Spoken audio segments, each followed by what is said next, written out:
Hey, what's going on YouTube? I'm Jak, and in this video, I go flawless to the map Plaza in Black Ops 2 with a nuclear medal. And I'm not going to talk about the gameplay itself. Instead, what I want to talk about in this video are my top 10 favorite games of all time, and I'll put a list of them in the description. And it was pretty difficult for me to find a top 10 list because there are so many great games that I enjoy, and so narrowing it down to 10 was pretty hard. And these games are in no particular order. Just because one game comes first doesn't mean that it's better than the next game. So these are my top 10 games in no particular order. And the first one I'm going to talk about is Halo 3. Now, Halo 3, when it was in its prime, was great. You had Double XP Weekend, you had Living Dead, you had a 1 to 50 ranking system, and you had the support of MLG. And I really enjoyed rooting for Team Instinct every weekend, whenever there was a tournament. And I would root for them. It was a lot of fun to see people that were better than me play Halo. And I learned a lot from watching MLG tournaments and watching gameplay and going to the Halo rankings websites. And that was a lot of fun to play. But right now Halo 3 is not doing very well. It has a very low population, and because I have a high true score rating in every playlist, it takes a really long time for me to find a match with over 7,000 XP in the game. And the second game I'm going to talk about that was really fun to play is Final Fantasy 13. Now, a lot of people did not enjoy the combat system of that game, but when you look past the combat system and when you focus on the story, it's a really amazing game because you've got around 8 hours of cutscenes, and the story and the characters and all the exploring in the side quests really made that game great. And I really enjoyed playing it. I played it on both the Xbox and PS3, and it's a real blast to play, and I've beaten it over 3 times. And overall, it's an excellent game.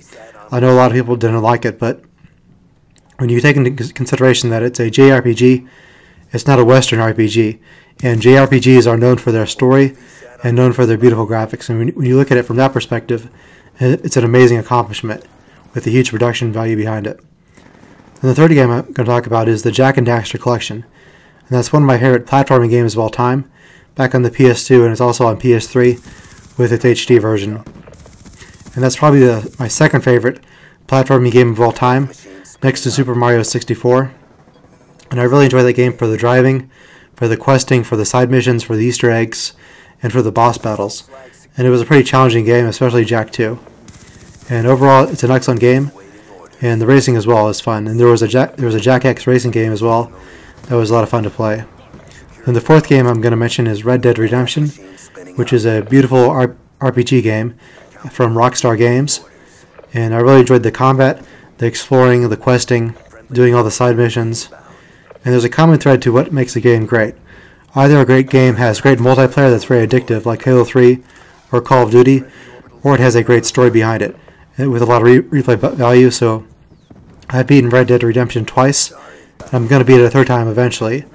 And I really enjoyed the mood and the setting of that game. It reminds me of watching old Western TV shows back when I was a kid. And the fifth game I'm going to mention is Zelda, the Ocarina of Time, because that is the first game that I really enjoyed as an open world game. It was an open world action-adventure RPG with a kind of a fantasy and medieval setting. And Zelda was a great franchise that I've always enjoyed, but the Ocarina of Time was the first of the Zelda games that was truly excellent and magnificent. Because in that game there was so much to do, there were so many areas to explore, and there was certainly a sense of adventure that was unparalleled to any game before it, with the possible exception of Super Mario 64. And the sixth game I'm going to talk about is Final Fantasy X, which is coming out with an HD collection on PS3 as well. And I'm looking forward to that.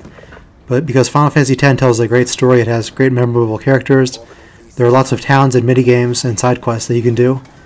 And it's a great combat system. I wish there was a way that you could avoid doing fights up until the very end of the game, which it does give you that option.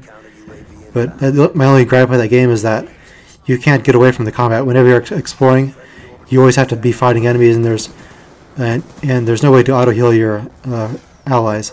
Whereas in Final Fantasy 13, you could avoid the enemies, and everyone auto-healed after every battle. Then the seventh game I'm going to talk about is The Witcher 2, which is a mature RPG. It's a Western RPG with a heavy focus on the combat system, but there are lots of side quests, there are lots of adventures, and there are lots of things that you can do with lots of different choices that determine the outcome of the game. And I really enjoyed that game for the combat system and for all the choices you have to make.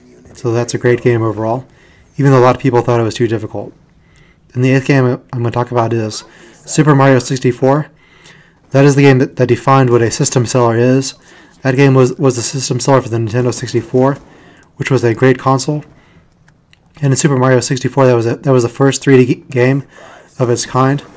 And like the previous games that I've mentioned, it has a great sense of what makes up an exploration game. And there are a lot of places to go, and there's lots of side stuff to do. So it really gave you a great value for your money because of all the time you could put into it.